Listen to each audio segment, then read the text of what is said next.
हाल दिल किसको सुनाए, आपके होते हुए क्यों किसी के दर पे जाए। आपके होते हुए अपना जीना अपना मरना अब इसी चौखट पे है। अपना जीना अपना मरना अब इसी चौखट पे है। हम कहाँ सरकार जाए, आपके होते हुए हाल दिल किसी को सुनाए। आपके होते हुए क्यों किसी के दर पे जाए। आपके होते हुए मैं कैसे मान जाऊं शाम के दरबार में। बोलूं ना सुभान अल्लाह, बोलूं ना सुभान अल्लाह।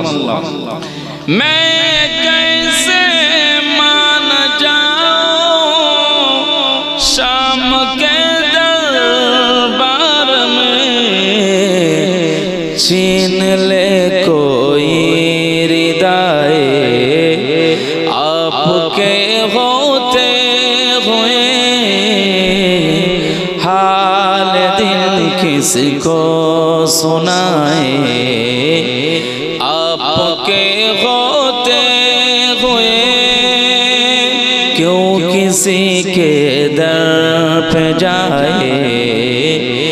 आपके होते हुए हाल दिल किसको सुनाए। आपके होते हुए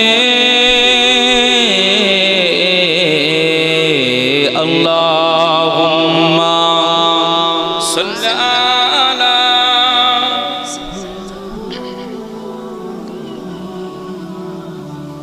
वाला आले सय्यदना। कलमा ला इलाहा इल्लल्लाह, जुरे जुरे ला इलाहा इल्लल्लाह, ला इलाहा इल्लल्लाह मुहम्मदुर रसूलुल्लाह। हस्बी रब्बी जल्लल्लाह माफी क़ल्बी गैरुल्लाह। नूर मुहम्मद सल्लल्लाहु ला इलाहा इल्लल्लाह, ला इलाहा इल्लल्लाह। अल्लाहुम्मा सल्ली अला सय्यदिना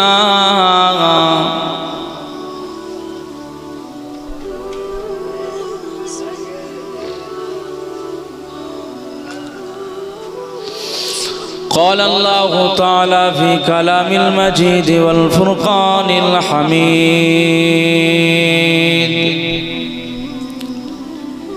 औज़ु बिल्लाहि मिनश शैतानिर रजीम। क़द जाअकुम मिनल्लाहि नूरुन व किताबुम मुबीन।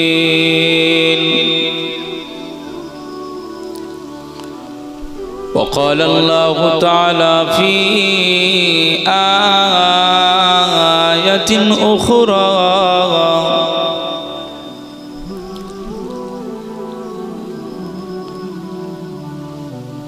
या अय्युहन नबिय्यु इन्ना अर्सलनाका शाहिदन व मुबश्शिरन व नज़ीरा وداعيا إلى الله بإذنه وسراجا منيرا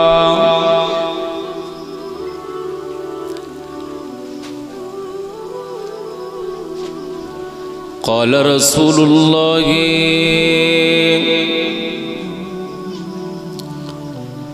صلى الله عليه وسلم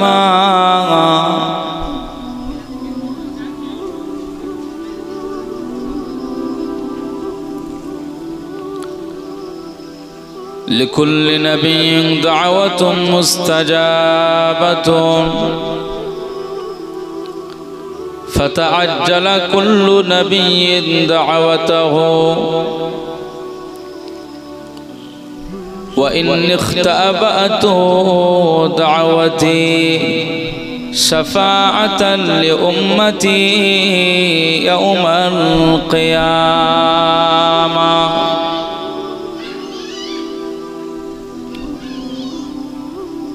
قال رسول الله صلى الله عليه وسلم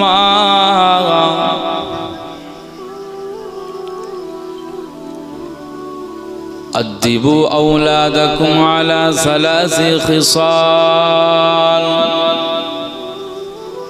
حب نبيكم وحب أهل بيته وقراءة القرآن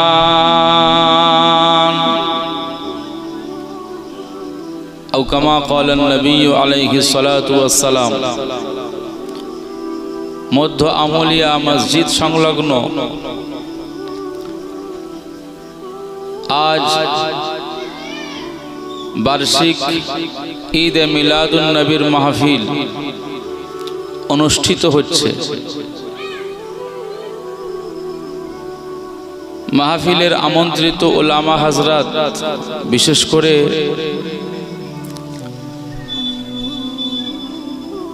বাংলার বিখ্যাত একটি দরবার ফুরফুরা দরবার শরীফ থেকে আগত পীর সাহেব হুজুর কেবলা, মসজিদের সুযোগ্য ইমাম সাহেব, মুয়াজ্জিন সাহেব সহ কমিটি সাহেবানগণ,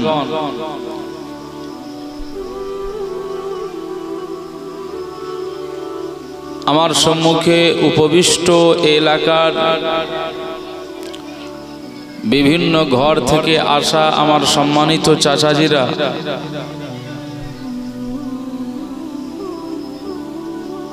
আমার সম্মানিত যুবক ভাইরা, ছোট ছোট মাসুম স্নেহভাজন, আমার ছোট ছোট মাসুম শিশু ভাইরা, পর্দার আড়ালে বসে থাকা ধার্মিকা মা এবং বোনেরা, আল্লাহ পাকের দরবারে শুকরিয়া যে মহান আল্লাহ পাক আমাদের সবাইকে পৃথিবীর ভিতরে জমিনের উপরে সর্বোত্তম সর্বোৎকৃষ্ট একটি মাহফিলে আমাদের সবাইকে আল্লাহ উপস্থিত হওয়ার সুযোগ করে দিয়েছেন। এজন্য আমরা সবাই একই কণ্ঠে মালিককে খুশি করবার লক্ষ্যে তার প্রশংসা, তার তাসবিহ, তার স্তুতি আমরা জ্ঞাপন করি। বলুন সকলে আলহামদুলিল্লাহ। প্রিয় রাসূলের রওজা আকদাস শরীফে জানাই অসংখ্য অজস্র দারুদ এবং সালাম। মোহাব্বতে পড়েন সাল্লাল্লাহু আলাইহি ওয়াসাল্লাম। আমার পূর্বে মসজিদের ইমাম সাহেব হুজুর বেশ কিছু সময় আলোচনা করেছেন, সুন্দর আলোচনা করেছেন। আল্লাহ তার আলোচনা কবুল করুন। আমি কিছু সময় আলোচনা করব, আমার পরেই পীর সাহেব হুজুর কেবলা আসবেন এবং আমাদের কাছে যে হুজুর কেবলা আসবেন উনি হচ্ছেন রাসূলুল্লাহর নিকটতম সাহাবী হযরত সিদ্দিক আকবর আবু বকর সিদ্দিক ওয়াল কুরাইশি রাদিয়াল্লাহু আনহুর বংশের আওলাদ। এই গ্রামের মাটিতে পা দেবেন সুতরাং আজকের এই মাহফিলের আয়োজনটা সুন্দর হয়েছে, আল্লাহ কবুল করুন, বলুন আল্লাহুম্মা আমিন। আমি আপনাদের খিদমাতে কোরআনুল কারীমের দুটি আয়াতে কারিমা রেখেছি আলোচনা করব বলে।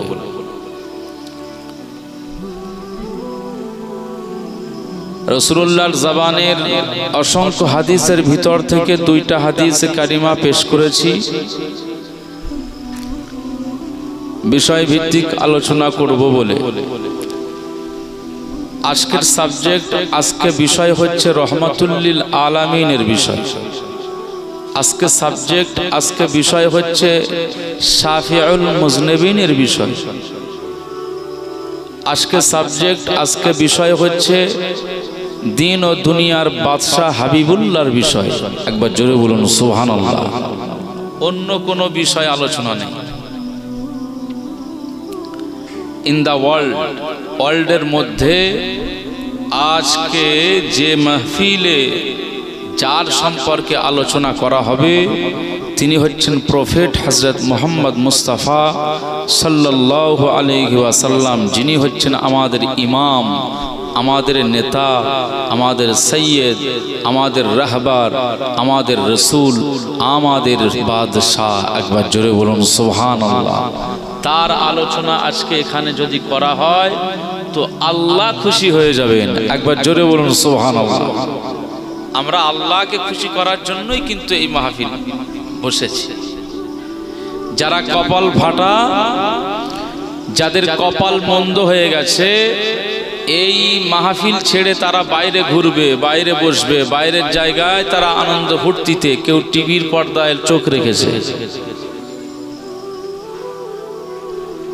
পৃথিবীতে শান্তির একমাত্র মুক্তি দূত হচ্ছেন মুহাম্মদুর রাসূলুল্লাহ সাল্লাল্লাহু আলাইহি ওয়াসাল্লাম।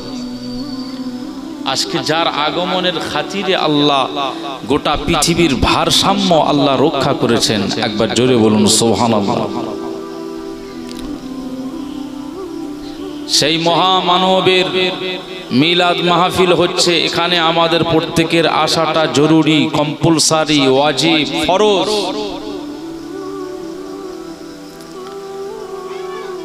তার সম্পর্কে যত বেশি আলোচনা আপনি শুনবেন, আপনার কানের পর্দার গুনাহ আল্লাহ মাফ করবে। তার সম্পর্কে আপনি যত বেশি আলোচনা শুনে হৃদয়কে প্রশান্তি দেবেন, তত হৃদয়ের ময়লা সাফ হবে। আপনি যত সময় বসে মুহাম্মদুর রাসূলুল্লাহর জিকির, তার আলোচনা শুনবেন, তত সময় এই মাহফিলে আপনার চরিত্রের গুনাহ মাফ হবে। যত সময় বসে থাকবেন তত সময় আল্লাহর পক্ষ থেকে রহমত প্রাপ্ত হবেন। একবার জোরে বলুন সুবহানাল্লাহ। কি নবী আমরা পেয়েছি।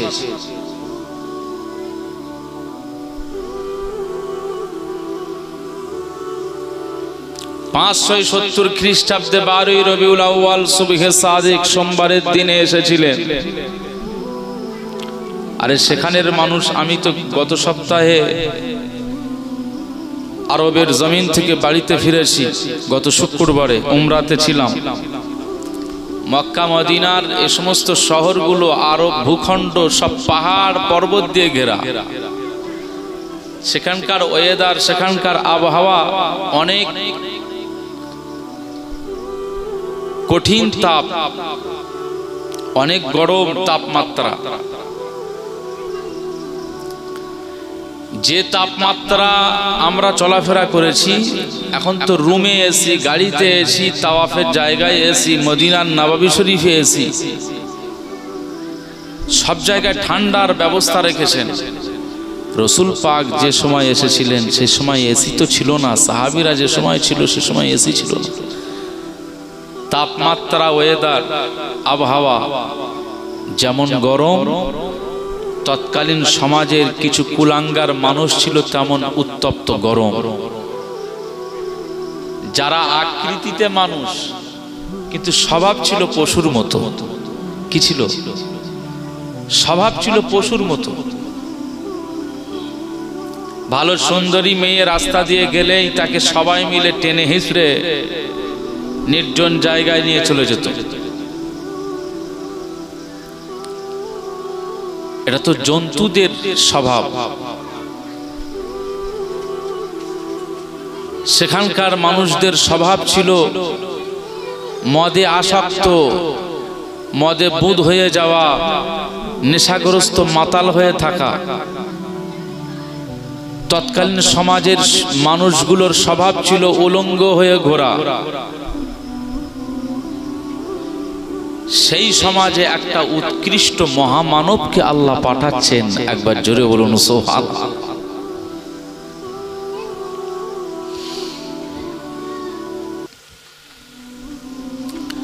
মহান আল্লাহ বা কোরআনুল কারীমে জানাচ্ছেন, قد جاءكم من الله نور وكتاب مبين। তোমাদের কাছে একটা নূর জ্যোতি এসেছে, অবশ্যই এসেছে, এবং স্পষ্ট একটা কিতাব এসেছে, আল কোরআনুল কারীম। এই নূরের ব্যাখ্যায় রাইসুল মুফাসসিরিন হযরত আব্দুল্লাহ বিন আব্বাস রাদিয়াল্লাহু আনহু তিনি বর্ণনা করছেন, নূর শব্দ দিয়ে আল্লাহ পাক আর অন্য কাউকে বোঝায়নি। নূর শব্দ দিয়ে আল্লাহ পাক আম্মাজান আমেনা রাদিয়াল্লাহু আনহার একমাত্র সাহেবজাদা হযরত মুহাম্মদুর রাসূলুল্লাহ নূর নবীকে আমার আল্লাহ নূর বলে সম্বোধন করেছেন। একবার বলুন সুবহানাল্লাহ। ওয়া কিতাবুম মুবিন, সঙ্গে একটা স্পষ্ট কিতাব হাবিবের কাছে পাঠিয়েছে। তাহলে কিতাব নিয়ে যদি বিশ্লেষণ করা হয়, তাহলে কিতাবটা আমাদের জন্য গাইড বুক। রসুলকে নিয়ে যদি বিশ্লেষণ করা হয়, তাহলে রসুলুল্লাহ আমাদের জন্য গাইড ম্যান।